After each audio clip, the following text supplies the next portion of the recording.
yulakohu, yang dia tidak punya hak, tidak boleh atau tidak diberikan hak atau tidak dibolehkan, tanwin wala kasrin, tanwinu wala kasrin, tanwin wala kasrin. Kemudian i'rabnya bagaimana? Yurfa'u bid-dhammati, dirofakkan dengan dhamma. Wa yunsabu wa yujaru bil fathati, wa yunsabu dinasobkan, wa yujaru dan dijarkan bil fathati dengan fathah.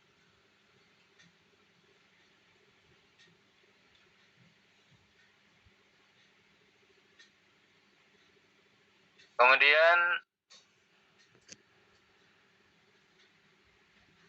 asarfu ma la yansorib, kemudian kapan itu mamnu min nasarfi itu bisa dinetralkan kembali, artinya larangan tanwin dan kasroh itu bisa dibuka, dihilangkan sehingga menjadi normal kembali, menerima kasroh atau tanwin, begitu ya.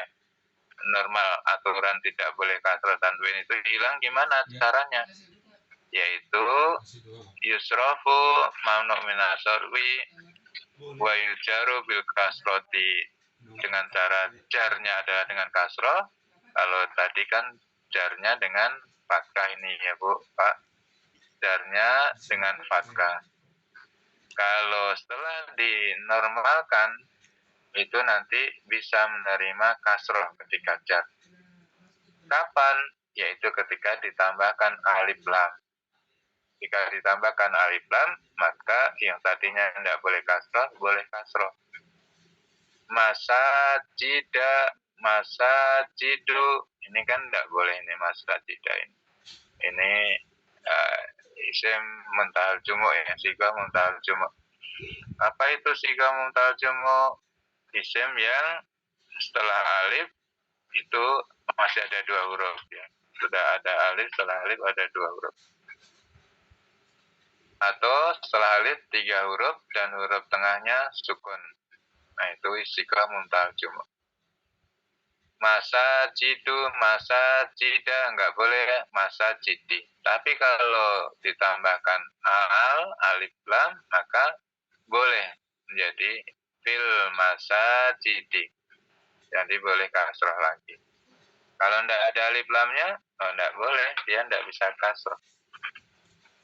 Dan yang kedua, in udhifa, jika diidhofahkan. Aksanu, aksana. Aksanu kan tidak boleh ini. Wajahnya af'alu. Wajahnya af'alu ini tidak menerima kasrah dan tanwin. Dia tidak boleh aksani. Tapi ketika diidhofahkan menjadi ada huruf jar di depannya menjadi aksani fi takwim. Kenapa diidhofahkan kepada takwim? Jadi mudhof ilaih. Aksanu takwimin, gitu ya. Sebelum ada fi, aksanu takwimin. Setelah ada fi, dia majrur. Kalau majrur kan nggak boleh kasroh. Tapi karena dia posisinya mudhof, maka boleh kasroh.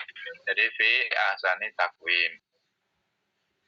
Ya, baik. Kemudian anwa'uhu, jenisnya, macamnya yamna'u li'ilati wahidah.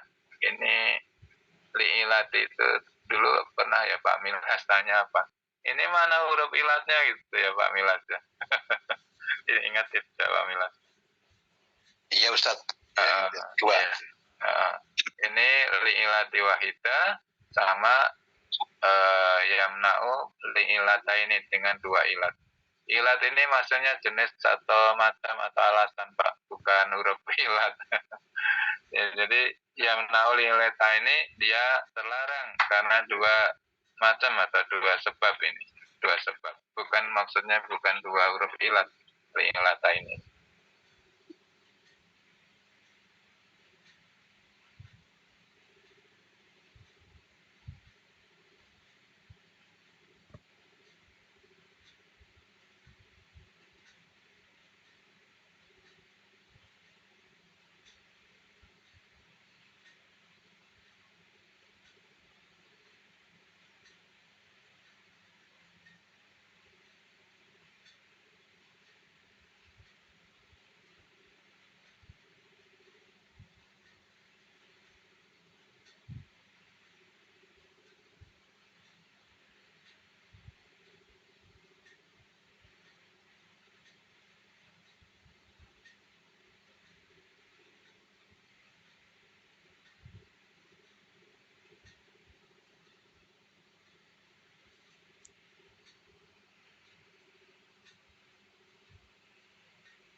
terlempar. Kelihatannya ini terputus, Pak. Iya, terlempar kan Iya. Pak Ustaz. Terputus, Ustaz.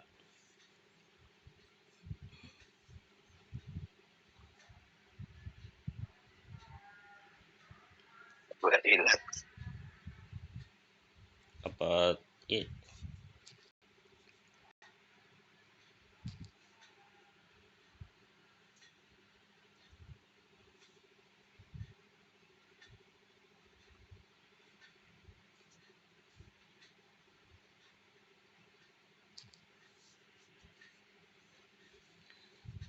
apa kesenggol atau apa ya, Pak? Ya nanti kita tunggu aja Pak. Mungkin ini Pak. Oh iya. Nanti masuk lagi. Iya, syukron.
Mohon maaf, terlempar dari Zoom, Pak. Saya mohon maaf, Pak. Silakan, Ustaz.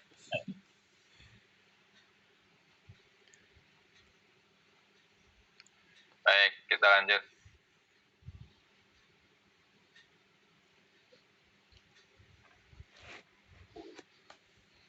Ya, macamnya, jenisnya.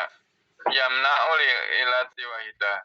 Yamna'u terlarang dari tanwin dan kasroh karena satu sebab. Yang pertama, mahtum bi alif ta'nis. Mahtum al-mahtumu yang diakhiri, isim yang diakhiri atau ditutup bi alif ta'nis dengan alif ta'nis. Alif ta'nisnya mana? Ini hamzahnya ini. Ya, hamzahnya ini. Maksudnya hamzah ta'nis ya, tapi dibilangnya alif ta'nis ya sudah tidak apa-apa. Karena sudah masyhurnya begitu. Husna'u, ulama'u. Nah ini jenisnya mu'annas ini. Kenapa? Hamzahnya ini hamzah ta'nis. Jadi kan dia jenisnya mu'annas. Isim ini mu'annas. Ulama'u, ini nggak bisa ulama'un, tidak bisa tanwin, juga tidak menerima kasroh. Ulama'i tidak boleh. Dia hanya u atau a, harokat huruf akhir. Dan yang kedua, al-maktumu bi alif ta'nis. Alif ta'nis ini namanya alif maksur. Alif bengkong kalau kakek nenek kita dulu, guru-guru yang zaman kita kecil, ini menyebutnya alif bengkok. Kenapa disebut alif bengkok? Karena alif layinah. Kenapa alif layinah? Alif lembut. Kenapa kok lembut? Karena dia bisa dibengkak-bengkok, ya kan, lembut. Kalau keras kan tidak bisa dibengkak-bengkok. Kalau keras dibengkokkan patah. Ini alif lembut nih. Dia seperti ya, tapi alif cuman tidak ditulis dalam keadaan tegak berdiri, dibengkokkan. Inilah alif ta'nis maksurah. Ini menunjukkan kalau ada alif ta'nis maksurah ini, dia jenisnya isim adalah perempuan dan dia tidak menerima tanwin dan kasrah. Salma, kubro, mardo, mawid. Dan yang ketiga, sigoh muntal jumu. Sigoh muntal jumu adalah yang setelah alif ada 2 huruf atau 3 huruf. Kalau 3 huruf, huruf tengahnya sukun, ya sukun. masobi'a, masajidu, masajida, masobihu, masobiya. Dia tidak boleh tanwin dan tidak bisa kasroh, tidak boleh diberi harokat kasroh. Kemudian yamna'u li'ilataini, dia terhalang menerima tanwin dan kasroh dengan dua sebab, dengan dua alasan. Yang pertama, nama alamiah itu nama, yang kedua wasifah, wasfiyah itu sifat. Yang pertama nama, yang kedua sifat. Yang pertama yang terkait dengan nama alamiah, yaitu ma'at ta'nis, nama ma'at ta'nis, ya ada huruf tak marbutohnya ini, ta'nis ini.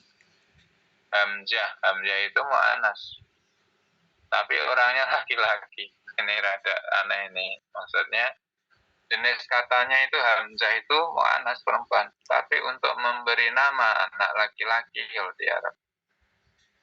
Kalau ihsan itu nggak ada tak tanisnya. Ihsan itu di kita untuk memberi anak laki-laki, kalau di Arab untuk memberi nama anak perempuan ihsan, Salma. Nah ini hamzah, jenis katanya ini adalah mu'anas, tapi untuk memberi nama anak laki-laki di sana. Jadi mu'anas dalam lafaz, hamzah mu'anas dalam lafaz.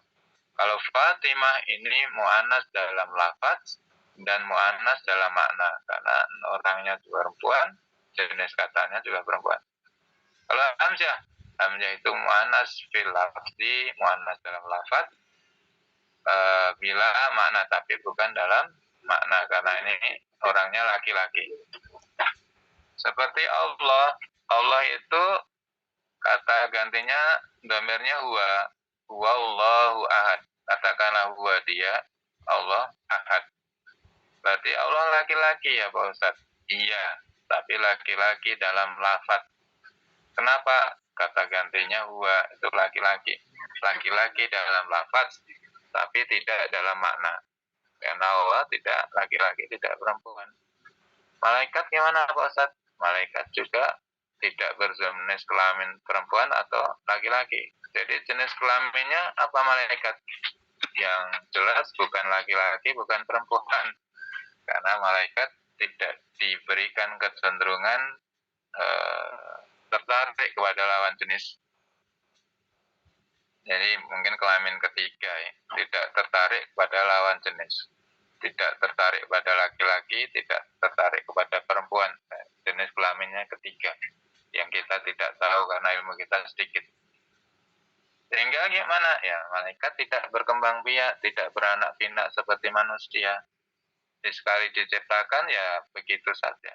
Tidak punya anak, tidak punya istri, tidak punya bapak. Karena diciptakan ceplok gitu ya, tidak melalui proses kelahiran. Dan itu malaikat. Tapi malaikat kan jenis katanya perempuan, ya ada tak marbutohnya. Jenis katanya, tapi secara makna bukan perempuan. Kemudian yang kedua, ziyadatu alif wa nun. Isim nama yang diakhiri oleh alif dan nun. Usmanu. Nah, Usmanu ada alif nun. Oh, berarti dia mamnu minas sarfi. Mamnu minas sarfi. Tidak boleh Usmanun atau ila Usmani, nggak boleh.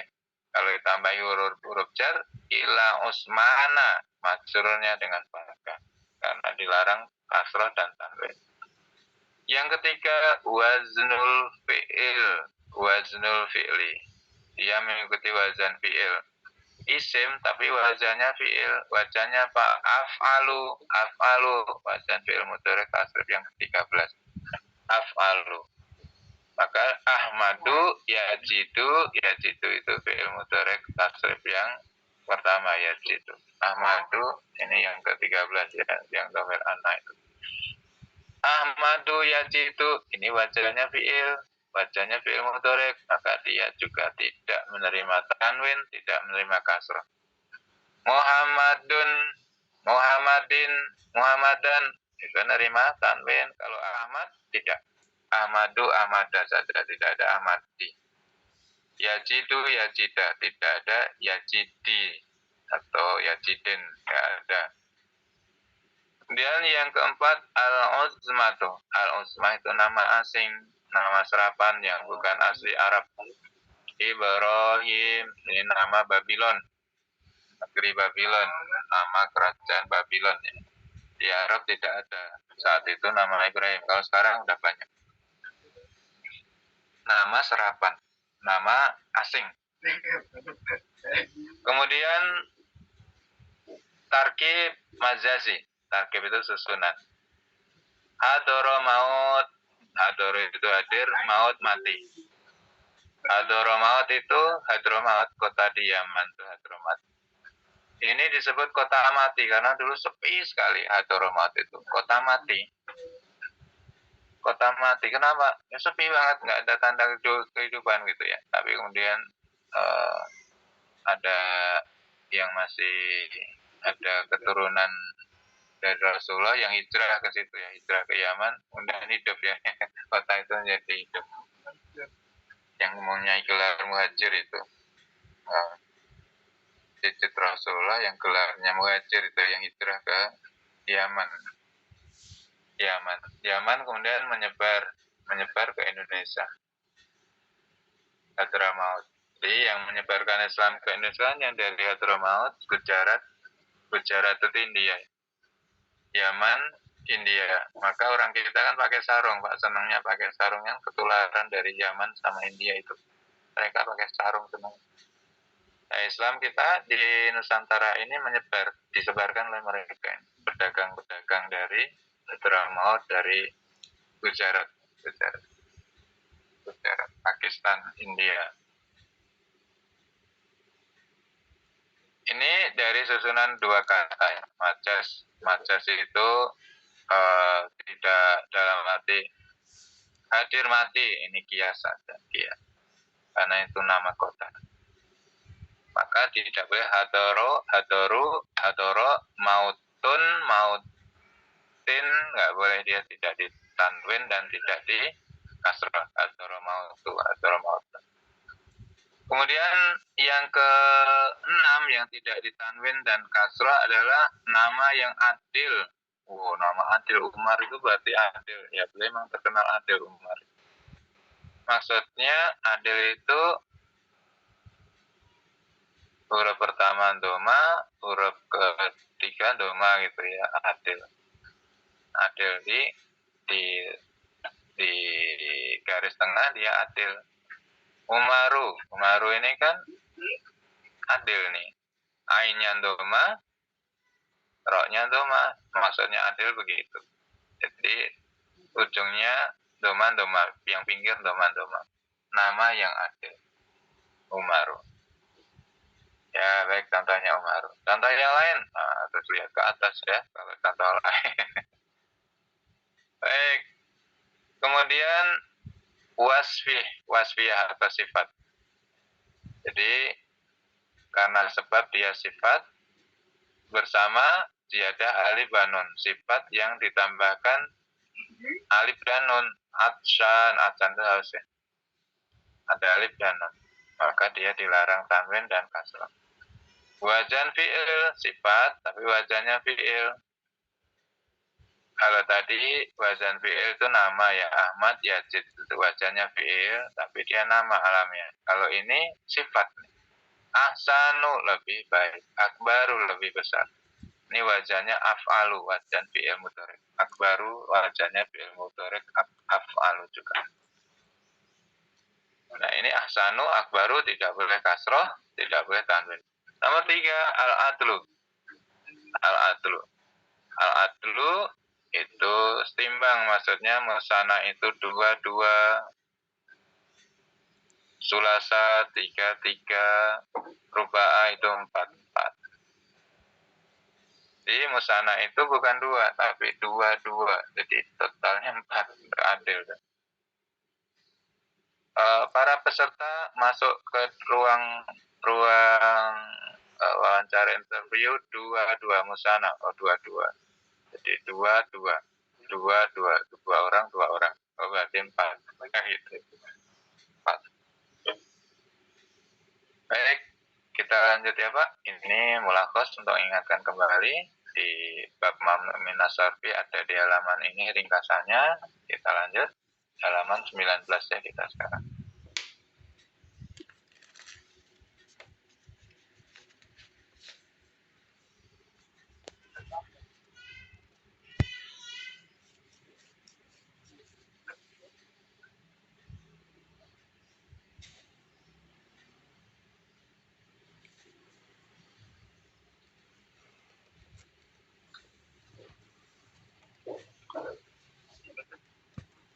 Ya baik, bismillah. Kita lanjut ya Pak, halaman 19 ya, 119 ya, betul Pak? Betul Pak Ustaz, betul.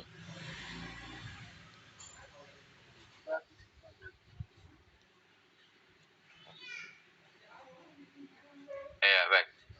Tadi ada yang keluar kelas ya Pak? Ada yang keluar kelas? Ibu Ini ya, kelas lain Ustaz. kelihatannya kelas lain. Ibu-ibu kali. Iya. Ibu-ibu ya. Ibu-ibu ya. Ibu-ibu itu semangatnya luar biasa, semua kelas dimasuki. Asal ada Zoom dimasuki. Semangatnya Masya Allah. Baik. 19. Hadisun Urija an sakfi baiti wa ana bimakata wa nazala Jibrilu alaihissalam fa faraja sadri summa salahu bima in jam. Baik ya, kita i'rab ya Pak. Urija pecah, tersingkap pecah. An sakfin atap rumah saya, belah maksudnya tersingkap, retak atau belah. Baiti rumahku wa ana bimakatan, dan ketika aku masih di Mekah. Panazala Jibrilu, kemudian turun Jibril. Berarti Jibril itu masuknya lewat atas ya, seakan-akan atapnya itu bolong, pecah. Tapi kan pecahnya nggak seperti kita pecah kemudian memperbaikinya harus beli genteng baru lagi, kan nggak begitu ya. Kenapa ini Jibril yang masuk?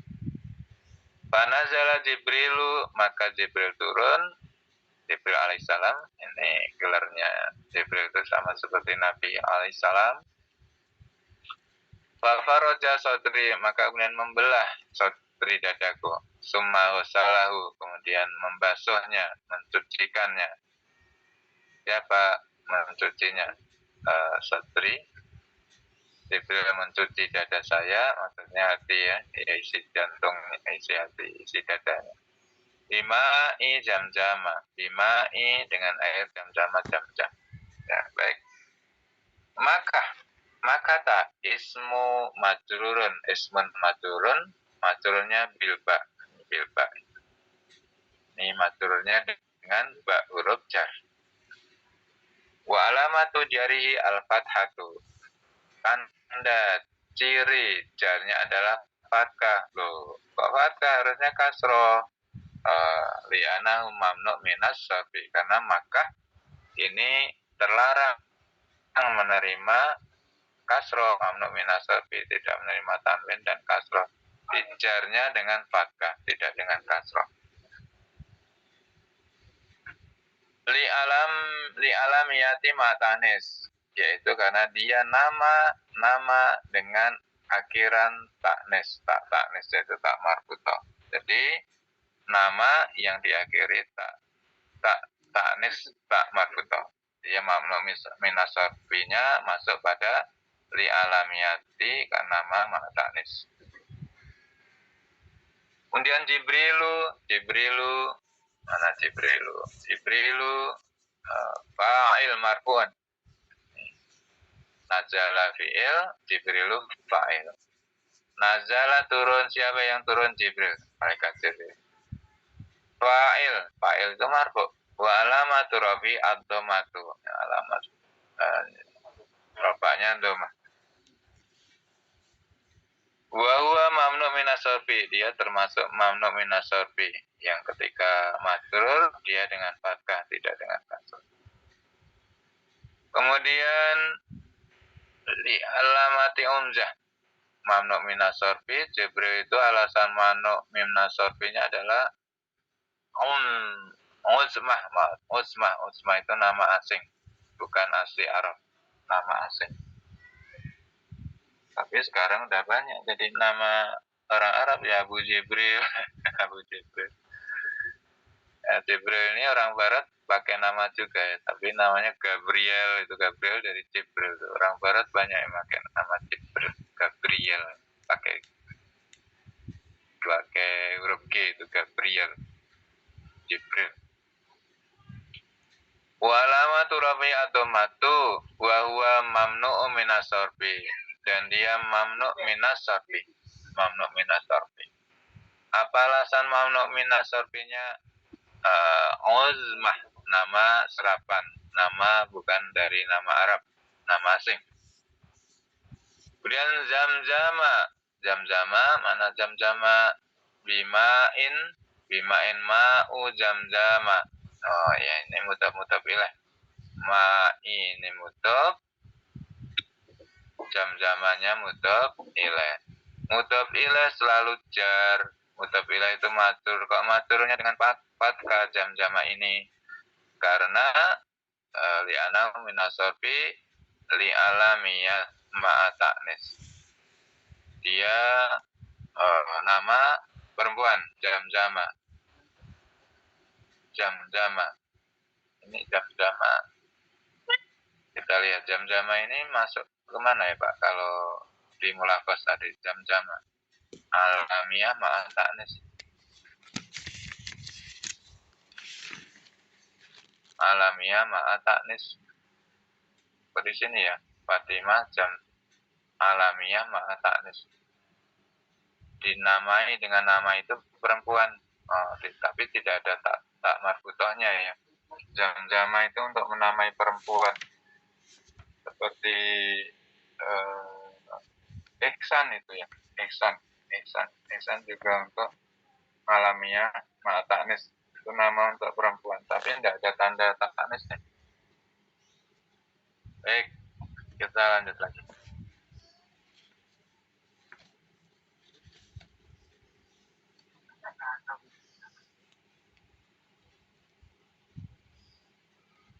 Baik, nomor 20, Pak Zainuddin, lanjut Pak, silakan. Hadisun. Ma antum finnasi Pak Zainuddin, silakan dibaca Pak, nomor 20. Oh, belum di off on Ustaz. Hadisun. Ma antum finnasi illa kasya'ari asy'arati asyaudai fi jildi sauri abyadha au ka sya'arati bayda'a fi jildi saurin aswada. Abyadha na'tun majrurun wa alamatu jarrihi al-fathah li'annahu mamnu'un minas sarfi lil wasfiyati ma wazni al-fi'li.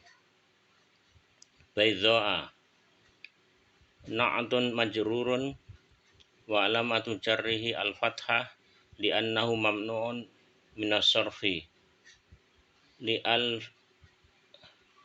alfi ta'nisi al-mamtudah aswada na'tun majrurun wa alamatu jarrihi al-fathah li'annahu mamnu'un minas sarfi lil wasfiyati ma'a waznil fi'li. Iya, baik. Ya. Ma'antum, kalian hanyalah binasi di kalangan manusia, kamu di kalangan manusia itu. Illa kasaroti, adalah seperti rambut atau bulu, saudai bulu hitam, di sauri abyad, di kulit sauri itu sapi atau banteng, abyad yang berwarna putih. Maksudnya kamu itu kecil gitu ya, kira-kira ini makna dari hadis. Kamu itu kecil, bukan siapa-siapa di antara manusia yang banyak. Kecil banget ya. Maksudnya apa pesan dalam hadis ini? Jangan sombong mungkin ya, lebih pasnya jangan sombong. Kamu itu kecil di antara manusia. Baik, abiyat naktun majrurun. Naktun majrurun.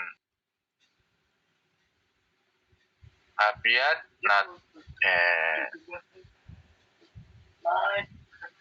abiyat itu naktun sifat. Sifat dari mana ini, Pak? Abiyat itu sifat dari siapa? Dari kata apa? Kalau sifat naat berarti ada man'utnya. Kemana? Man'utnya yang mana? Abiyat itu.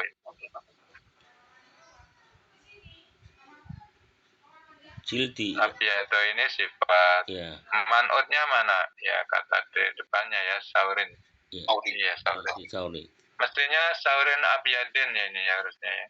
Karena naat man'ut itu irobnya harus sama. Mestinya saurin abiyadin. Kok abiyado? Karena ini mamnu minasorfi, dia tidak menerima kasroh, tidak menerima tanwin. Jadi tanwin kasrohnya dengan cara fathah.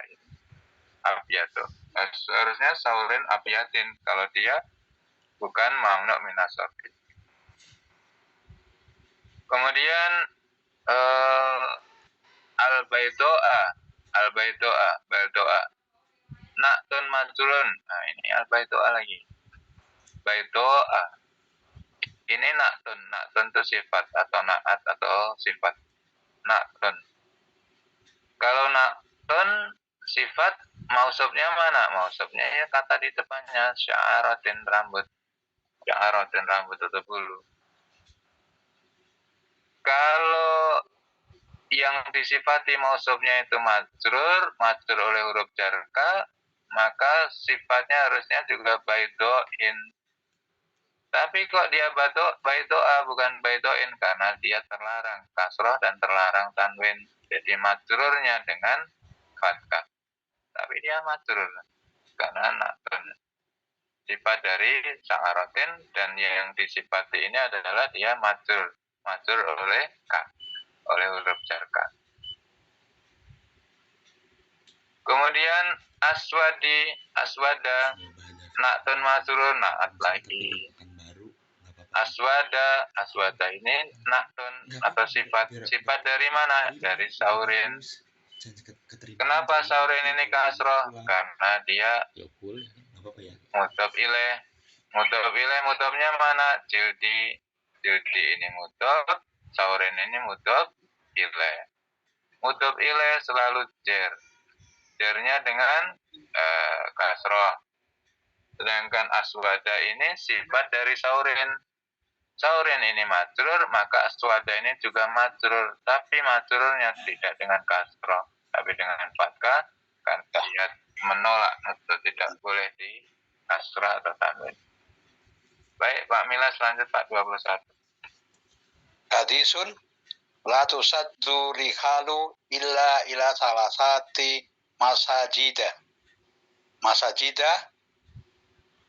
mudhofun ilaihi majrurun wa alamatu jarihil al-fatku bi anahu manu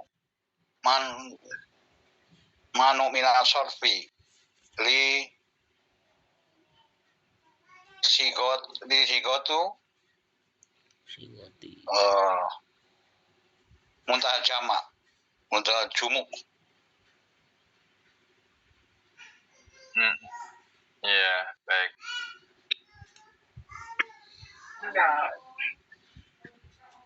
Baik, la tusyaddur rijalu ila salati masajida. Apa ini maksudnya?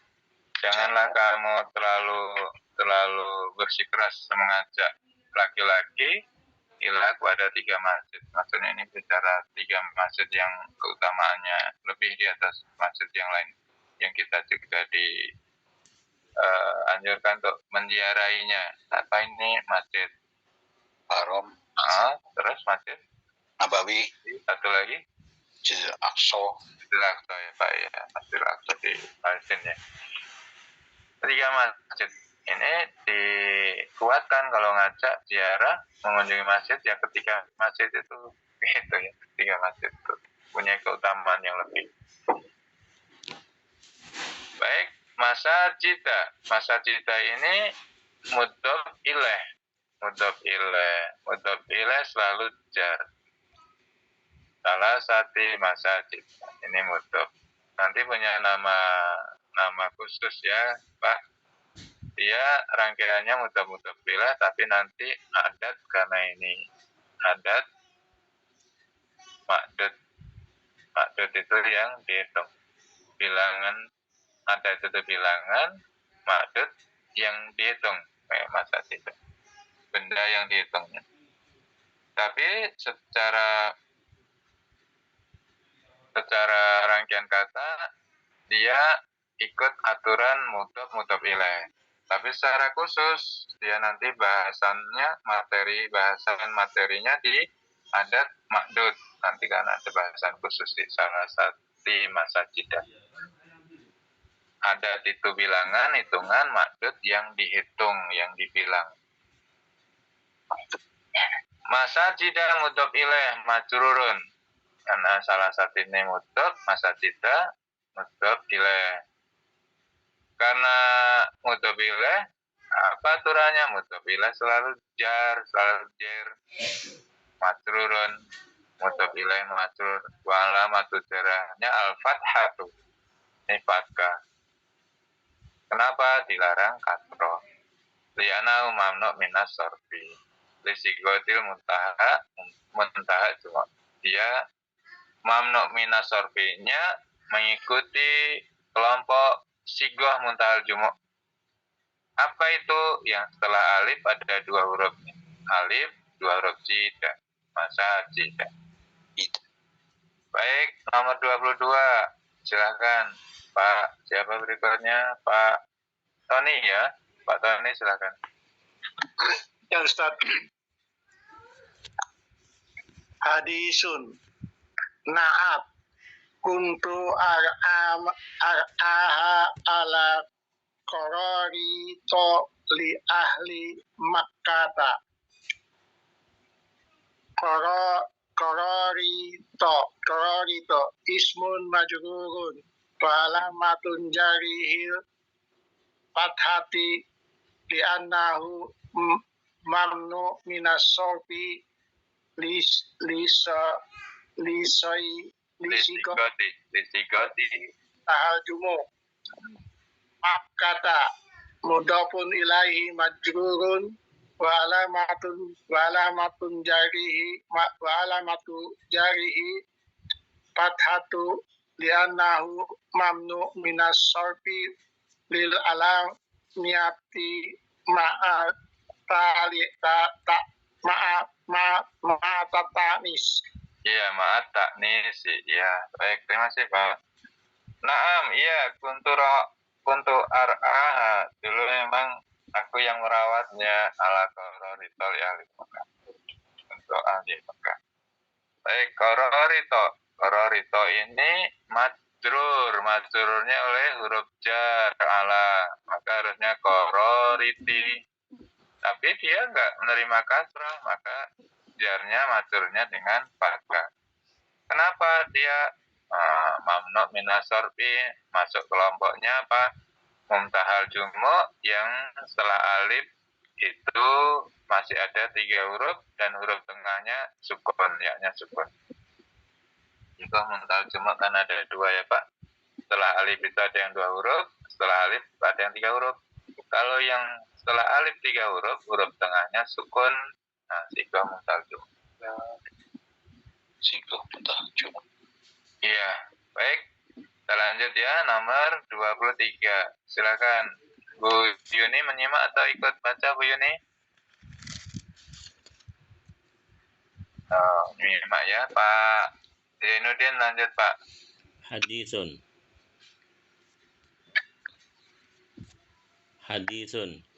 In asobathu syarra'u syakara fakana khairan lahu wa in asabathu dzarra'u sabara fakana khairan lahu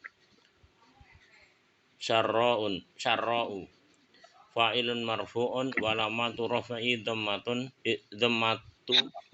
wa huwa mamnu'un minas sarfi di alifi ta'nisi al-mamdud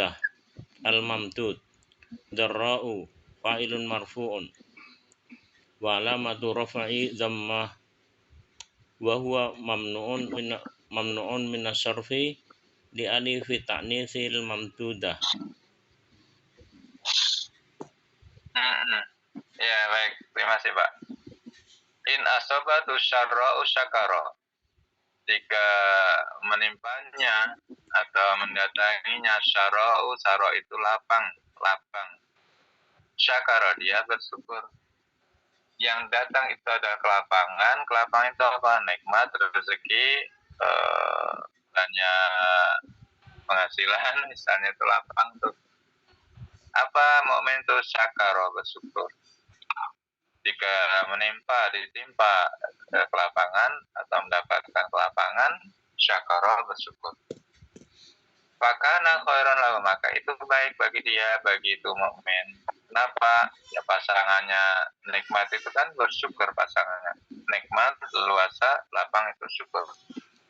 Wa in asabatu dharra'u, dan jika menimpanya apa yang menimpa dharra itu sempit, musibah, kemalangan, kekurangan, sabara, mukmin itu sabar. Pasangannya kesempitan, musibah itu sabar.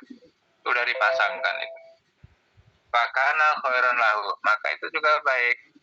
Jadi ketika ditimpa musibah mendapatkan pahala kebaikan, ketika mendapatkan nikmat dapat pahala kebaikan juga, sama saja bagi mukmin. Artinya apa? Bagi mukmin air dan api itu sama. Bagi mukmin nanti kalau naik lagi itu ya Pak, bagi orang yang sudah pada hakikat, neraka dan surga itu sama. Oh, ini ajaran sesat ini. Ya, kalau kita belum nyampe ilmunya ke situ, rasa kita belum nyampe situ, ya bisa mengatakan sesat. Tapi begitu Pak. Jadi lapang dan sempit itu sama bagi mukmin. Musibah dan nikmat itu sama bagi mukmin. Air dan api sama bagi mukmin. Tembok dan batu dan unta betina itu sama bagi mukmin, sama-sama bisa melahirkan unta. Oh masa? Ya zaman Nabi Soleh kan begitu. Ada unta yang lahir dari unta betina, ada unta yang lahir dari batu. Ketika bicara hakikat kan begitu Pak. Tapi ini tidak untuk orang awam ya. Nanti kalau kita sebarkan untuk orang awam bingung itu. Orang awam itu bingung. Kalau orang awam yang zahir saja kita ngajarkan. Nah, naik nanti api dan air sama, panas dan dingin itu sama. Maka bagi Nabi Ibrahim air dan api itu sama-sama dingin aja, dinginnya. Itu sampai tingkat hakikat seperti itu. Hakikat. Dan sampai tingkat hakikat. Maka nanti akan mengatakan bahwa surga dan neraka juga tidak ada beda. Kenapa? Karena itu makhluk ya, sama seperti kita. Surga itu makhluk Allah, neraka makhluk Allah. Jadi sama. Maka orang yang ahli hakikat sudah bukan surga neraka saja fokusnya Pak, bukan. Jadi ketika mati pengen apa? Pengen masuk surga, bukan. Yang dicari orang yang sudah ahli hakikat bukan ke situ. Tapi bagaimana bisa berjumpa sama Allah, menatap wajah Allah begitu ya. Bukan pada surga dan neraka. Karena bagi orang ahli hakikat sama aja surga dan neraka itu. Tidak beda maksudnya. Kok nggak beda gimana? Kata mereka, kalau Allah ridho, ketika dicemplungkan ke neraka, neraka juga jadi dingin ya, seperti Nabi Ibrahim. Allah ridho. Karena yang penting itu Allah ridho Allah yang paling penting. Nabi Ibrahim itu kan ada tambahannya Ustaz. Gimana tambahnya Pak? Api jadilah dingin dan keselamatan Ustaz. Itu iya. Api dan dingin beda Ustaz. Tapi yang membuat membuat Nabi Ibrahim survive itu karena Allah memberikan keselamatan. Ya, iya. Api dan dinginnya, Ustaz. Iya. Bukan api dan dingin, tapi Iya. Keselamatan itu. Ya naru kuni bardan, wahai api jadilah dingin. Iya. Maksudnya. Dan kemudian ada tambahnya. Dan pilih keselamatan untuk Ibrahim. Iya, ya maksudnya. Karena api dan dinginnya. Iya. Karena ya, api dan dingin beda, Ustaz. Iya beda, tapi bagi orang ahli hakikat sama Pak. Seperti musibah dan nikmat ini sama. Syukur dan sobar loh, Ustaz, beda loh. Beda, tapi sama gitu Pak. Sama. Maksudnya kan orang yang ahli sufi itu ya Ustadz ya. Maksudnya ya yang sudah sampai akhir itu sama Pak. Iya. Nggak ada beda. Jadi kalau masih beda itu ketika dalam keadaan nikmat naik nih. Naik senang gitu ya. Ketika sedih itu anjlok gitu, sedih gitu. Tapi bagi orang yang hakikat itu syukur dan sabar itu nanti sama begini aja itu grafiknya. Tenang ya, artinya udah istiqomah atau sakinah di situ. Nggak ada gejolak Pak maksudnya. Kenapa? Karena sandarnya kepada Allah. Allah itu yang maha kaya, yang maha memberi rezeki itu. Ketika dalam keadaan kekurangan, ya memang pak pikuk ya ini fisiknya. Tapi hatinya dalam keadaan gini Pak grafiknya nggak bergejolak senang kemudian drop turun gitu enggak. Jadi sama aja, lempeng aja gitu ya. Kondisi hatinya gitu Pak. Karena musibah dan nikmat itu ya bagi mereka itu sama gitu ya, maksudnya sama, nggak beda. Ya begitu ya Pak, itu udah sampai hakikat. Ketika sampai hakikat seperti itu. Ya kalau mohon maaf ya kalau kita kan sebagian kita kan belum ya, kita masih di tataran kulit syariat saja, belum masuk ke sampai pada merasakan hakikat. Tapi kalau nanti Allah karunia hakikat ya sama saja. Jadi raja berkuasa dengan dilucuti pangkat kekuasaannya sama saja, nggak ada beda gitu. Tapi kalau orang yang masih di tataran syariat ketika berkuasa, wah bangga senang gitu ya, sangat gagah. Ketika pangkatnya diambil stres gitu kan. Kalau masih di tataran syariat, maksudnya tataran masih awam biasa ya. Tapi bagi orang yang sampai hakikat seperti mohon maaf ya, ketika jadi panglima ya dia menyempurnakan ikhtiar bagaimana ini pasukannya ini bisa terjaga, bisa menang dalam peperangan. Ini terus berpikir di situ ya. Siapa itu Khalid bin Walid? Kemudian tiba-tiba kirim itu surat dari Umar bin Khattab, Khalid kamu diturunkan jadi prajurit biasa. Apakah dia sedih Pak? Tidak, itu tidak sedih. Ketika ditanya, Khalid, Anda jenderal besar, sekarang dipecat oleh Umar jadi prajurit biasa. Kamu dendam tidak sama Umar? Ngapain dendam gitu ya? Tidak ada beda itu Pak. Jadi prajurit berperang dalam posisi prajurit biasa, kopra, dengan posisi jenderal panglima perang biasa saja, sama saja bagi beliau. Kalau kita berat itu dari jenderal besar menjadi prajurit biasa yang disuruh-suruh maju duluan, berat tuh. Tapi bagi ahli hakikat sama saja. Sama saja. Nah, kenapa kita sulit memahami ini? Karena belum sampai. Kita mungkin sebagian kita belum sampai gitu ya Pak. Tapi nanti akan sampai insya Allah. Insya Allah akan sampai. Jadi nikmat dan musibah itu memang beda rasanya. Tapi sama gitu ya. Di hati itu rasanya sama. Kenapa? Bersandarnya kepada yang memberikan jaminan. Memberi rezeki sandarnya kepada Allah. Ini memang rada sulit. Memang secara logika beda. Iya, memang secara logika beda. Secara zahir juga beda. Api dan air itu. Maka nanti zaman Dajjal yang memilih api, sesungguhnya dia sedang memilih air. Yang memilih air, sesungguhnya dia memilih api. Ya saking karena ini ya dibolak-balik. Ustaz, maaf Ustaz. Karena gini Ustaz, banyak yang mengatakan bahwa dia sudah sampai makrifat tapi tidak melaksanakan syariah, sholat dan lain-lain gitu. Yang menjadi masalah itu Ustaz. Oh iya. Ya kalau itu salah ya, salah. Karena begini, ada yang mengatakan ada tingkatan tertinggi adalah hakikat. Ketika sampai ngerasa sudah hakikat, dia nggak perlu syariat lagi, akhirnya nggak sholat. Oh, ini salah. Tapi kalau kita menjaga syariat dengan baik, insya Allah sampai kok dengan ke hakikat itu, sampai dengan sendirinya, secara otomatis itu sampai, ya begitu ya.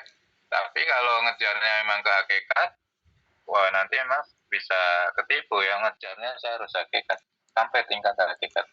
Jadi bukan fokus bagaimana syariat itu dijaga. Sering karena ngejarnya syariat berarti nafsu dia. Udah ke jerumus dalam nafsu untuk mencapai tingkatan tertinggi. Akhirnya syariat nggak dijaga lagi. Akhirnya yang mendampingi ya kalau nggak iblis ya jin aja di situ. Jadi tenang karena dia di backing oleh jin, iblis. Dia ngerasa tenang, segala tenang. Tapi backingannya iblis sama jin. Ya mohon maaf ya kalau dia nggak sholat, nggak puasa, pasti sesat ya. Nggak mungkin begitu. Nggak mungkin orang yang ahli hakikat kok berani meninggalkan syariat Allah. Nggak akan mungkin. Ya, Abdul Qadir Jailani kan pernah juga ya ketika iktikafnya tapi tidak di masjidnya, sedang menyepi mengasingkan diri. Tiba-tiba ada sinar cerah sekali itu datang. Abdul Qadir, aku adalah Tuhanmu. Mulai hari ini aku bebaskan kamu untuk tidak sholat. Ibadah kamu sudah melebihi dari seluruh penduduk bumi. Ya Abdul Qadir kemudian tertawa, oh kamu iblis mau nipu saya gitu ya.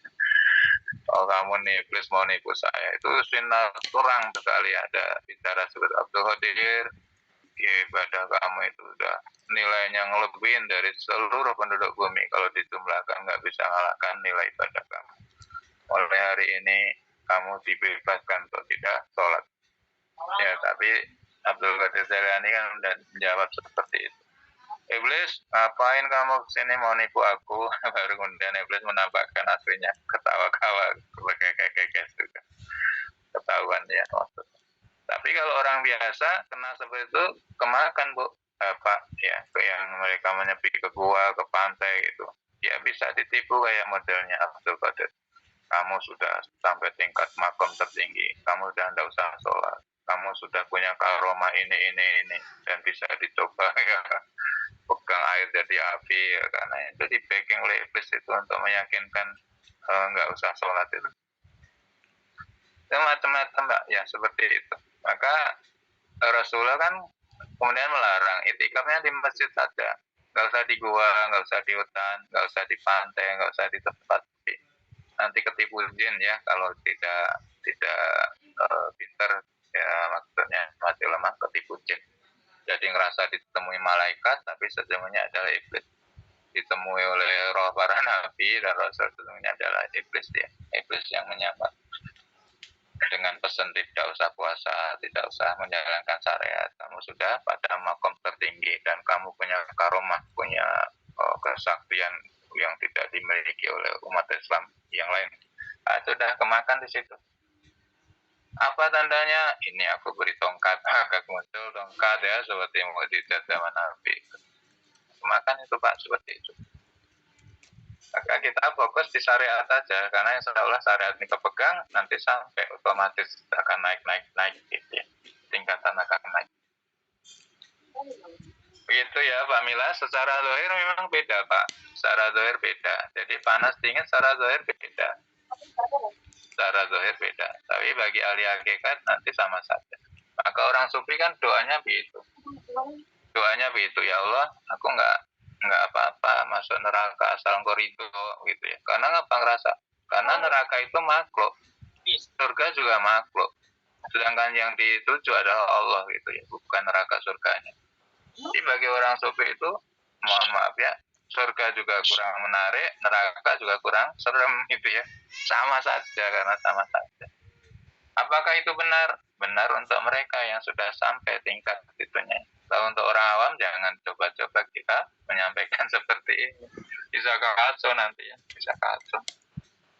Seperti anak yang nggak mau mandi itu, ayo nak mandi, nanti ayah kasih bonus. Baru mau mandi itu. Padahal mandi kan untuk kepentingan dia sendiri. Kenapa? Dia kesadarannya belum sampai, harus dipancing-pancing. Ada umat Islam yang kesadarannya belum sampai, harus dipancing iming-iming dengan surga, dengan kenikmatan, janji, nanti pahala, dan lain-lain. Ini harus dibedakan, surga dan neraka. Kalau enggak, kacau nanti. Kecuali memang mereka yang sudah sampai tadi. Tapi tidak untuk orang awam. Ya, baik, begitu ya. Mohon maaf ya Pak Milas. Ya Pak Ustaz.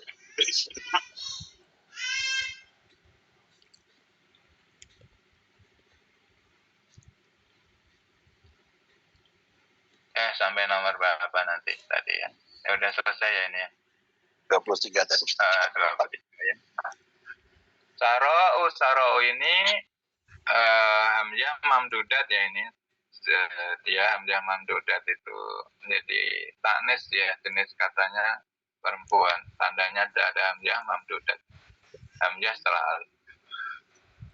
Baik, ini fa'il marfu. Wa alamatu rabbi ad-dhammatu wa huwa mamnu'un minas sorbi. Dia terlarang dari menerima harokat tanwin dan kasroh. Li alif ta'nis mamdudat, karena ada alif ta'nis mamdudat. Jadi mamnu' minas sorbinya masuk kelompok alif ta'nis mamdudat.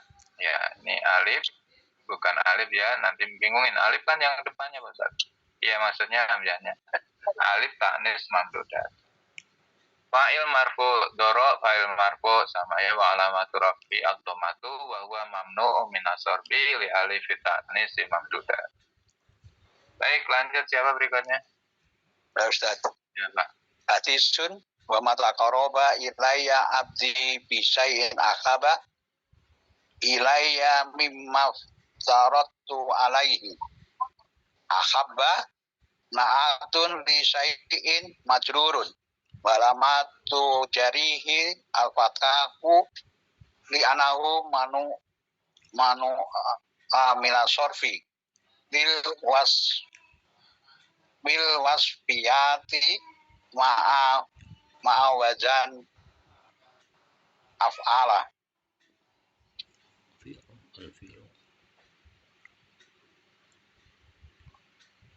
Iya, baik. Baik, Masya Allah, ini kita sedang belajar nahwu, tapi juga banyak pesan-pesan dari hadis dan ayat yang kita jadikan latihan. Ya, ini kita double efek. Belajar dari wasiat Rasul, belajar susunan katanya, belajar i'rabnya, Masya Allah. Baik, wa ma taqarraba ilayya abdi bisain ahabba ilayya mimma iftaradtu alaihi. Apa ini wa ma taqarraba? Dan tidaklah taqarraba mendekat ilayya kepadaku abdi hambaku bisain dengan sesuatu. Tidaklah hambaku mendekatkan diri kepadaku dengan bisain dengan sesuatu, dan sesuatu itu ahabba ilayya, sesuatu itu lebih aku cintai mimma dari apa iftaratu alaihi, dari apa yang telah aku wajibkan. Jadi cara mendekat kepada Allah itu ya memang melalui syariat, tidak bisa tidak. Syariat itu apa ya? Sholat, apalagi puasa Ramadan, apalagi zakat fitrah, zakat mal yang sudah wajib, dan apalagi haji, itu syariat. Di wa ma taqarraba ilayya abdi bisain, dan tidaklah hambaku itu mendekatkan diri kepadaku dengan wasilah atau sarana atau amalan sesuatu yang amalan itu lebih aku sukai kecuali iftaratu, apa yang telah aku wajibkan kepadanya, alaihi padanya. Ini balik lagi ini tadi yang dibahas di atas ya, masalah hakikat syariat. Orang yang sudah merasa sampai hakikat malah meninggalkan syariat, ini salah besar itu. Jadi kalau orang meninggalkan syariat itu memang sudah harus dijauhi aja, walaupun dia gelarnya syekh atau kiai atau ulama, harus dijauhi itu. Jauh itu. Kenapa? Tidak betul, pasti tidak betul. Pasti terjerumus ya. Tertipu oleh jin ya. Entah di mana jinnya nempelnya. Mungkin ketika dia sedang menyepi di mana gitu ya. Sedang menyepi di mana. Seperti yang mengaku nabi perempuan itu siapa Pak? Yang orang Jakarta itu. Yang mengaku nabi, mengaku Jibril, mengaku Isa, mengaku menerima wahyu itu yang perempuan tuh, ibu-ibu Ya. itu. Siapa Pak? Ya Aden Ustaz. Lia Aden. Oh, Lia Aden ya. Ya, Lia Aden itu kan ngaku pernah didatangi Jibril, pernah didatangi Aisyah, pernah didatangi malaikat gitu ya. Kemudian memberikan pesan yang berbeda-beda, yang akhirnya dia punya syariat sendiri untuk santri-santrinya yang berbeda dengan syariat yang dibawa oleh Rasulullah Muhammad. Itu kasusnya seperti itu. Kasusnya seperti itu. Maka kalau kita ketemu guru, kiai, ustadz, tapi kok dia nggak menjalankan syariat, padahal sudah ngakunya sudah sampai hakikat sakti banget itu, tinggalin aja, tinggalin saja, sudah pasti sesat saja. Nah, maka ini hadis ini menguatkan apa yang tadi Pak Zainuddin sampaikan tadi, sudah sampai hakikat ngakunya tapi meninggalkan syariat, pasti tidak betul. Jadi untuk mendekatkan diri kepada Allah itu ada jalannya, dan jalan yang paling Allah sukai adalah dari ibadah atau amal yang diwajibkan, yaitu sholat 5 waktu, kemudian puasa Ramadan, zakat fitrah, haji, nah itu wajib-wajib itu. Kalau yang wajib-wajib dari syariat ini kok ditinggal, sudah menjadi tanda yang gamblang bahwa dia itu sesat. Walaupun sangat sakti ya Pak, mungkin punya karomah banyak ya, yang diklaim sebagai karomah, bisa menyembuhkan dan lain-lain. Ya, itu permainan iblis sama jin aja di situ. Bagi orang yang hatinya hidup pasti tahu. Bagi yang hatinya hidup tahu permainan-permainan seperti itu yang biasa dimainkan oleh jin. Baik, ahabba Na'tun lisai'in. Ahabba itu sifat dari sai'in. Na'tun. Ahabba na'tun lisai'in. Jadi sai'in ada sesuatu yang bagaimana? Yang lebih dicintai. Mestinya sai'in ahabin ya. Karena na'at itu i'rabnya mengikuti mausuf. Sai'in ahabin. Tapi dia kan nggak bisa kasrah. Mamnu' minas sarfi, alamat jarnya itu dengan fathah. Liana mamnu' minas sarfi, liwasfiyah ma'awadnil fi'il. Nah dia sifatnya memakai wazan fi'il. Fi'il apa ini? Ahabba ini. Ahabba. Fi'il mutasarrif. Baik. Kita lanjut nomor 25. Satu lagi ya Pak, silakan. Yang belum silakan. Bismillah.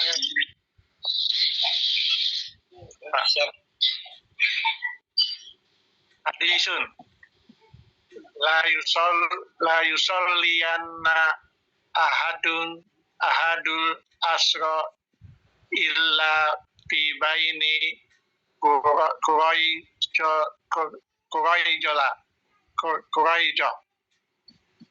Quraijata mudhafun ilaihi majrur wa alamatu jarihil fathati diannahu mamnu minasarfi lil alamiyati ma'at ta'nis.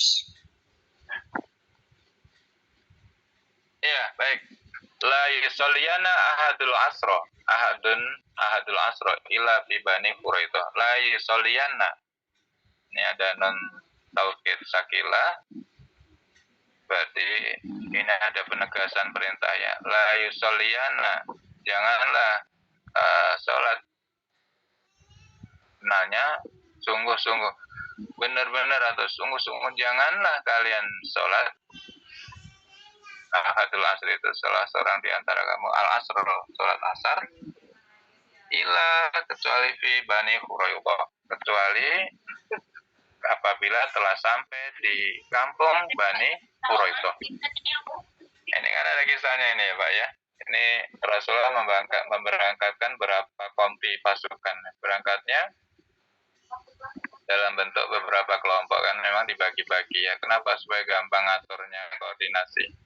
Kalau langsung diberangkatkan semua gitu, nanti koordinasinya susah. Maka haji kan juga gitu ya. Haji itu ada kloter. Kloter itu kelompok terbang satu pesawat. Satu pesawat ada yang 450, yang pesawat jumbo. Ada yang 350, yang pesawatnya lebih kecil. Kloter. Di bawah kloter apa?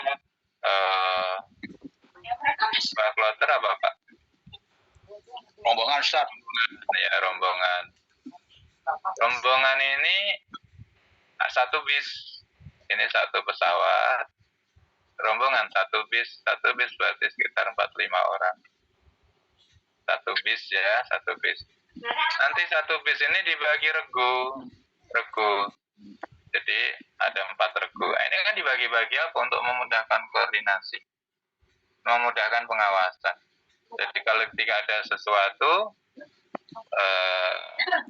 ketua regunya itu paham karena hanya mengawasi berapa regu itu? 10 orang, 11 sama dia sendiri, tambah ketua regunya 11. Nanti di tentara juga dibagi-bagi seperti itu untuk memudahkan koordinasi dan pengawasan. Nah, Rasulullah juga begitu, memberangkatkan beberapa kompi, beberapa regu itu. Ini kompi A, kompi B, kompi C itu. Ya berangkat, sudah diberangkat. Tapi sebelum berangkat, dipesanin, la soliana. Sekali-kali janganlah kalian sholat. Sholat apa? Sholat asar, illa fi Bani Quraidah, kecuali apabila telah sampai di kampung Bani Quraidah.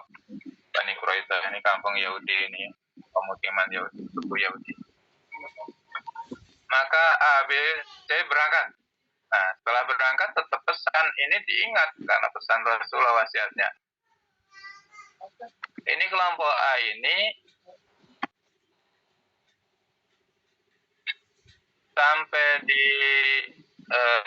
sampai di Bani Quraidah itu baru setelah maghrib itu. Jadi sepanjang perjalanan itu nggak berani sholat asar. Karena pesannya jangan sekali-kali sholat asar kecuali telah sampai di kampung Bani Quraidah. Di kelompok A ini sholat asarnya di waktu maghrib. Asar di waktu maghrib. Kenapa? Sampainya setelah maghrib. Ya, asarnya di waktu maghrib.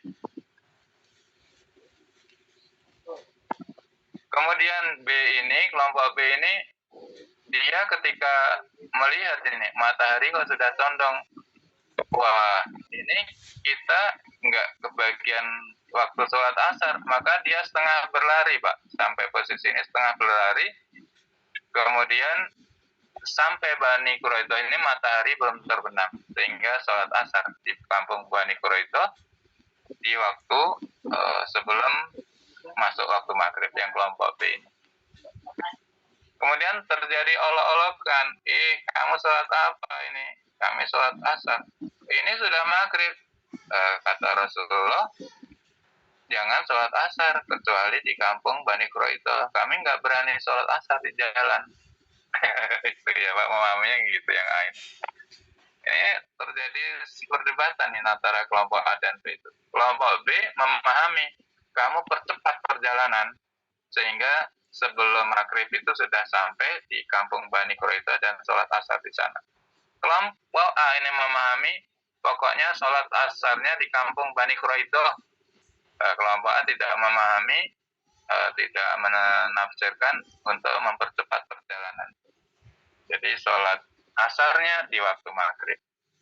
Ya, sama-sama, ini menjalankan wasiat Rasul. Sholat asarnya semuanya di kampung Bani Quraidah. Maka kemudian perselisihan terjadi. Perselisihan terjadi, menghadap ke Rasulullah, kelompok A dan B ini. Ya Rasul, kami diejek-ejek kalau bahasa kita ya. Diejek-ejek. Karena kami sholat asarnya di waktu maghrib, sudah masuk waktu maghrib di kampung Quraidah. Kalau kami ya Rasul, kami sholat asar di kampung Bani Quraidah dan di waktu belum masuk waktu maghrib. Ya, kata Rasul apa? Kalian semua benar, semua kalian menaati perintahku, wasiatku. Wasiatku adalah janganlah sholat kecuali sampai ketika setelah sampai di kampung Bani Quraidah. Maka semuanya kelar. Nggak ada bully membuli, nggak ada ejek mengejek lagi ya. Itu zaman dulu ketika Rasul masih ada. Jadi perselisihan itu ketika dihadapkan dibawa ke Rasul selesai.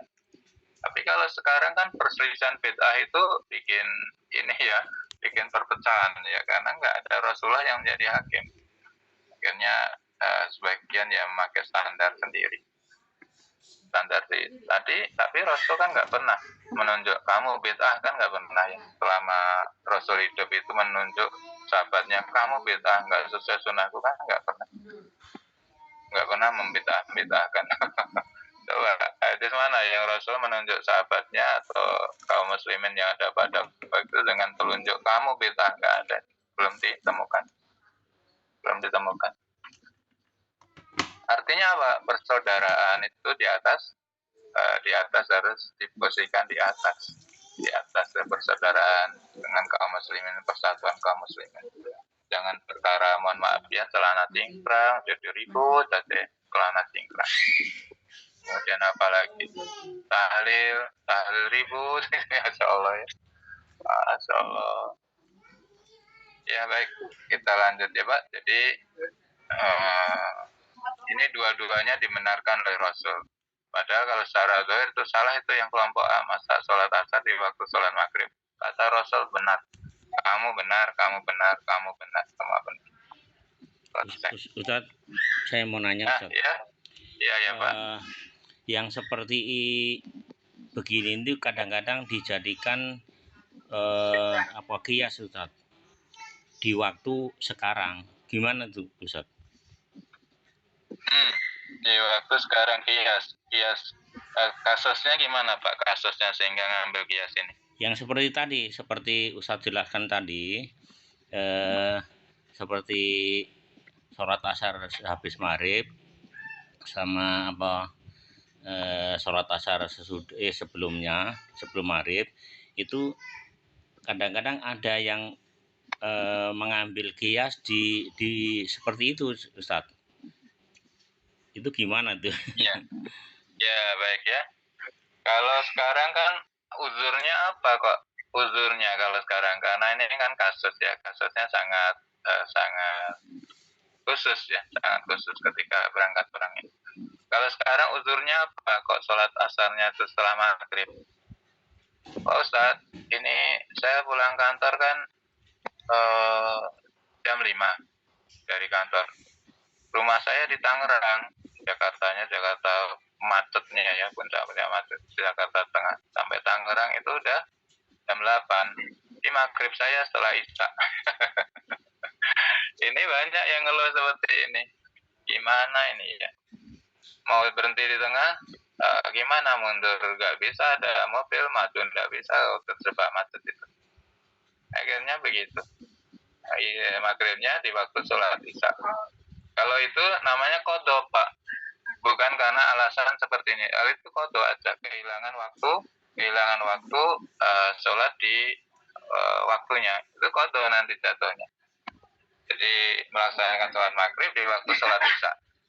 Itu babnya qadha ya, bukan bab ini. Kalau ini kan khusus sekali yang kasusnya di sholat asar di kampung Bani Quraidah ini khusus. Kalau qadha, tentang sholat ada nggak Ustaz? Ada Pak. Ya qadha itu namanya. Ketika kita lewat waktu, ya laksanakan sholat di waktu kamu mampu melaksanakannya. Itu qadha namanya. Ini Ustaz kan saya pernah dengar, itu kan ada qadha itu karena di waktu dia sholat subuh, kemudian di waktu dia ketiduran dan tidak sengaja Ustaz. Kalau disengaja itu istilahnya nanti itu kan nggak boleh gitu. Dan sepengetahuan saya itu ada juga yang mengartikan bahwa nggak ada sholat qadha, tapi dalam apa namanya eh, qashar dan jamak itu ada. Nah, tapi qadha nggak ada, kecuali kalau kalau apa namanya kalau apa namanya puasa itu ada. Gimana tuh, Ustaz? Baik ya, baik. Kosor itu malah ada aturan yang lebih mengikat, Pak. Kosor ya, kosor jamak kosor itu. Kalau jamak itu nggak ada terkait jarak. Kalau kosor ada terkait jarak. Apa jamak yang dibolehkan Rasul ketika sakit? Sakit sudah susah gerak ya, karena aktivitasnya diranjang. Ya jamak itu. Sholat zuhur dengan asar, maghrib dengan isya. Tapi tidak kosor. 4 rakaat. Kalau maghrib isya 3 rakaat, 4 rakaat. Jamak. Mengumpulkan. Kemudian apalagi yang dibolehkan oleh Rasul ketika jamak itu, yaitu ketika hujan lebat, Pak. Ketika sholat zuhur, hujan lebat, kemudian Rasul menjamak sekalian asar. Sehingga nanti sahabat itu nggak balik lagi ke masjid, pulang sudah selesai, waktunya asar udah nggak sholat asar. Hujan lebat itu. Nah sekarang kalau kita jamak, alasannya mungkin berbeda dari itu ya. Kalau yang tadi yang pulang kantor tadi. Bukan yang saya maksud, yang saya maksud gini, Ustaz. Sebagian tuh saya pernah dengar nggak ada dalam kalau sholat di qadha itu, tapi kalau apa namanya jamak itu udah biasa, kan udah ada penjelasan nanti. Kalau di qadha saya belum pernah dengar itu seperti apa, Ustaz? Oh iya, qadha itu artinya membayar utang ya Pak ya. Jadi sholat yang terlewat itu nanti jatuhnya kan qadha Pak. Jadi misalnya ya waktu SMP itu bandel banget ya, sholat wajib tahu, tapi dia ndak kalau subuh nggak bangun, jadi subuh bangun jam 7 langsung berangkat sekolah. Waktu SMP itu berapa lama? 1 tahun. Karena bandelnya 1 tahun sampai kelas 3. Berarti apa? Sholat yang lain dia ngerjakan, sholat subuh enggak. Berarti dia kan punya utang itu Pak. Utangnya itu ya rada disengaja karena males aja itu. Males bangun subuh. Maka ketika dia sudah kerja, dia dapat hidayah itu. Ya Allah, dulu bandel saya SMP itu. Males banget sholat subuh. Kalau males berarti kan sengaja itu. Sengaja nggak ngerjakan. Padahal sehat. Badannya sehat. Waktu ada cuman males. Maka ketika dia posisi sudah kerja, qadha Pak itu. Bayar itu utang sholat kamu itu. Gimana? Subuhnya 2 kali selama 1 tahun kalau pengen nyicil sehari 1 kali. Jadi setelah subuh, sholat subuh lagi. Tapi kan boleh, karena hutang itu sifatnya darurat, boleh dipercepat. Jadi kapan? Setiap sholat 5 waktu. Kemudian ditambah sholat subuh. Jadi 1 hari itu sholat subuhnya 6 kali. Sholat subuh yang kewajiban hari itu ditambah qadha 5 kali yang disebar seperti dilakukan setelah sholat 5 waktu. Sholat isya dia tambah lagi sholat subuh 2 rakaat sholat qadha. Setelah maghrib tambah lagi 2 rakaat sholat qadha untuk membayar hutang yang 1 tahun itu, sehingga dia bayar hutangnya nggak sampai 1 tahun ya, setengah bulan ya. Kalau sehari 5 berarti 12 dibagi 5 ya berapa tuh ya, nggak nyampe 1 tahun, maksudnya dipercepat. Maaf Ustaz, saya mau nanya, ini ada pedomannya dari hadis atau Al-Quran atau dari pendapat ulama, Ustaz? Jadi kita pikir begitu Pak, jadi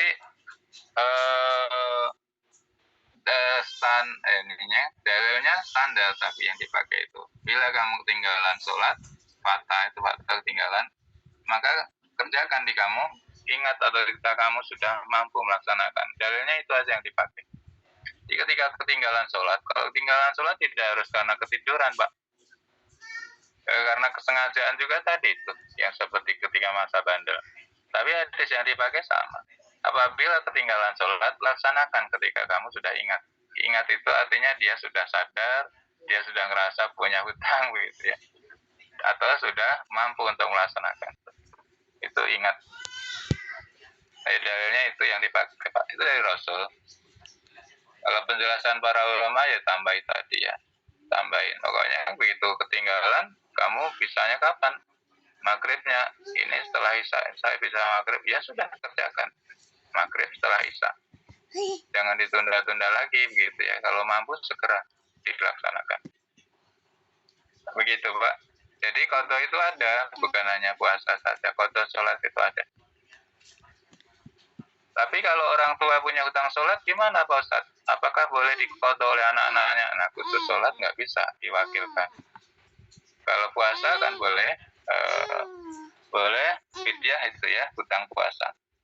Hutang biasa bagi orang yang nggak mampu itu. Boleh fidyah. Zakat boleh dibayarkan oleh anak cucunya, kewajiban. Haji boleh badal dilaksanakan anak cucunya. Khusus sholat ini nggak bisa diutak-atik dia. Dia fardu ain, fardu itu wajib, ain itu pribadi yang nggak bisa digantikan oleh orang lain. Meskipun anak cucunya itu soleh semua nggak bakal bisa diterima. Ya Allah, saya sholatkan untuk mengganti sholat bapak saya yang tertinggal selama beberapa tahun dulu. Nggak boleh, nggak bisa. Tapi kalau yang lain kan bisa itu ya Pak. Bisa fidyah, bisa badal. Untuk sholat tidak bisa. Maka kalau punya utang sholat jangan ngandalkan nanti dibayar oleh anak cucu. Tidak bisa. Tidak bisa. Harus segera qadha sendiri. Dulu saya waktu kerja itu mengerjakan proyek Pak Ustadz, waduh, pantang-panting itu waktunya benar-benar mepet. Kadang tamu, bos, kemudian ya sidak mendadak dari yang pemilik proyek itu nggak kenal waktu. Dan saya harus mendampingi. Kadang nabrak waktu sholat. Iya, itu posisinya berat yang seperti itu. Ya memang harus cepat. Ketika kamu laksanakan, ya segera qadha, gitu. Qadha dibayar. Hutangnya dibayar.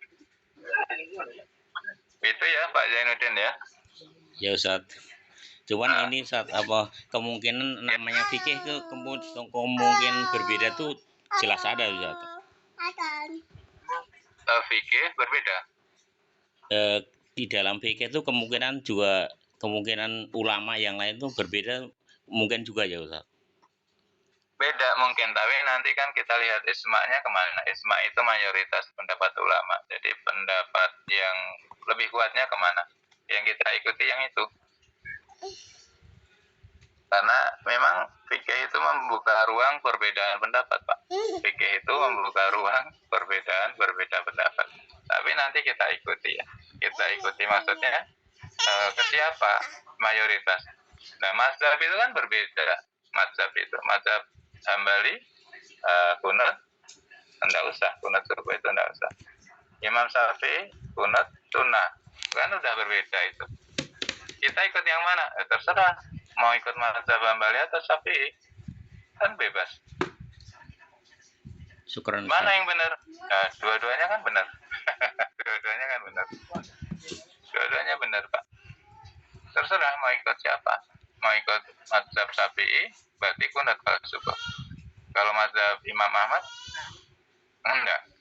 Tapi Imam Ahmad ketika berkunjung ke daerahnya murid-muridnya Imam Syafi'i, beliau imam sholat pakai kunut juga. Pakai kunut. Kenapa? Takzim, menghormati. Jadi menjaga persatuan itu lebih besar didahulukan daripada menjaga sesuatu furu' ya. Furu' itu ya berbeda. Cabang-cabang itu. Jadi ini nampaknya sebagian ustadz-ustadz yang ini bid'ah sudah mulai sadar ya, mengurangi telunjuk bid'ah nunjuknya itu dengan ketika melihat Imam Ahmad saja ketika beliau hadir di daerahnya Imam Syafi'i, mazhab Imam Syafi'i, beliau dipersilakan menjadi imam juga kunut kok. Padahal fatwa beliau subuh tidak usah kunut ya, mazhab Imam Ahmad, tapi beliau kunut. Imam Syafi'i ketika sebaliknya juga Imam Syafi'i itu ketika sedang safar masuk ke wilayahnya murid beliau. Siapa muridnya Imam Ahmad kan murid Syafi'i. Beliau dipersilakan jadi imam, beliau tidak kunut. Apa menjaga ini loh rasa persaudaraan. Begitu. Jadi persatuan itu lebih penting, persatuan umat itu lebih penting. Jangan sampai nunjuk sana nunjuk sini untuk urusan yang buruk ya, buruk, sehingga terbelah persatuan umat. Jadi persatuan harus didahulukan. Kecuali maghrib 3 rakaat dijalankan 2 rakaat, oh ini sudah sesat, ini bukan buruk lagi, ini udah sesatnya sesat dohir ya, sesatnya sudah jelas banget. Nah itu bukan memecah belah persatuan. Kalau ada yang seperti itu memang harus ditunjuk, ini bid'ah, nggak ada dalilnya. Sholat subuh kok 3 rakaat atau sholat maghrib kok 2 rakaat, udah bid'ah itu. Dari mana asarnya? Dari mana dalilnya? Dari mana contohnya? Nggak ada. Kalau itu harus ditunjuk. Tapi kalau masalah furu'iyah tadi, masalah kuno, celana cingkrang, nah itu kan furu'iyah ya. Rasulullah juga membolehkan sahabat ini Abu Bakar itu celananya melebihi mata kaki, dibolehkan. Kok kita yang bukan hidup di zaman Nabi kok nunjuk-nunjuk bid'ah kepada orang yang celananya di bawah mata kaki? Ini kan tidak mendahulukan persatuan. Mendahulukan apa? Mendahulukan kelompok ya, kelompok cingkrang. Ya mohon maaf ya, ini perlu sekali. Saya sudah mulai banyak ya, ustadz-ustadz yang dulu keras dan nunjuk-nunjuk bid'ah sudah mulai, ya mungkin karena secara umur itu mulai bijak ya, umurnya makin nambah itu makin bijak, makin lembut ini dakwahnya. Karena juga Imam Syafi'i dan Imam Hanafi kan beliau tidak keras dengan fatwanya masing-masing. Ketika masuk ke wilayah Imam Syafi'i, Imam Hanafi yang fatwanya kunut itu tidak usah untuk subuh, tapi beliau berkunut. Imam Syafi'i juga sebaliknya. Maka kalau masih nunjuk-nunjuk kunut, tidak kunut, bid'ah, tidak bid'ah, ini apaan ini Ustadz ini ya. Walaupun dia Ustadznya yang banyak jamaahnya, nampaknya ya ditinggalkan aja lah Ustadz seperti itu ya. Nunjuk-nunjuk bid'ah, masalah kunut, nah tidak betul. Ya baik, begitu ya Pak Deneten ya. Syukuran Ustaz. Ya baik ya. Jadi fikih itu memang membuka ruang perbedaan. Tapi nanti kita mengamalkan yang mana? Yang mayoritas saja, yang ijma ulama, yang disepakati oleh mayoritas ulama, yang dianut diikuti oleh mayoritas ulama. Seperti wudhu, yang membatalkan wudhu itu apa? Di antaranya bersentuh ya, lamsur rijal nisa ya, bersentuh kulit ya. Bersentuh kulit laki-laki, perempuan, ajnabiyah dewasa yang tidak ada hubungan darah, itu kan batal wudhu. Kita pakai itu mazhab Syafi'i. Tapi kalau di Mekah sedang tawaf itu kan jejal-jejal ya. Bersentuh kulit itu potensinya besar sekali. Atau dilangkai oleh wanita Afrika ketika sujud ketika sholat sunat, dilangkai wanita Afrika itu. Wanita Afrikanya mandek di situ karena nggak bisa jalan. Kita bangkit dari rukuk ya, duduknya di dalam rok ya. Ini kejadian tuh Pak. Kejadian seperti itu. Nah, nanti jadi intikal mazhab, pindah mazhab itu. Taklidnya ke siapa? Ke Imam Malik atau Imam Hanafi. Bersentuh kulit dengan wanita asing, ajnabi, dewasa tidak batalkan wudhu. Intikal mazhab, tapi harus diilmui juga, mengilmui diri. Wudhunya dengan wudhunya Imam Malik, jangan sampai wudhunya dengan cara Imam Syafi'i. Hal-hal yang membatalkan wudhu pakai mazhabnya Imam Malik ini. Oh, ini silang ya, mencampurkan adukan mazhab, tidak linear. Kalau nanti mengambil mazhab Malik, hal-hal yang membatalkan wudhunya juga harus pakai cara Imam Malik, bukan cara pakai Imam Syafi'i. Ini harus mengilmui dirinya kan di sini. Bukan sekedar intikal mazhab saja, dari sentuh kulit batal menjadi tidak batal, tapi wudhunya juga harus dirubah, pindah cara wudhunya. Baik, sampai di sini dulu ya Pak. Kita tutup dengan hamdalah. Sudah ya Pak. Ada pertanyaan lagi, ada tambahan yang ingin ditambahkan? Sudah cukup Ustaz. Ya baik, kita tutup dengan hamdalah. Alhamdulillahirabbil alamin. Wa akhir majlis, subhanakallahumma wa bihamdika asyhadu an la ilaha illa anta astaghfiruka wa atubu ilaik. Terima kasih. Mohon maaf. Assalamualaikum warahmatullahi wabarakatuh. Waalaikumsalam warahmatullahi wabarakatuh. Syukuran Ustaz.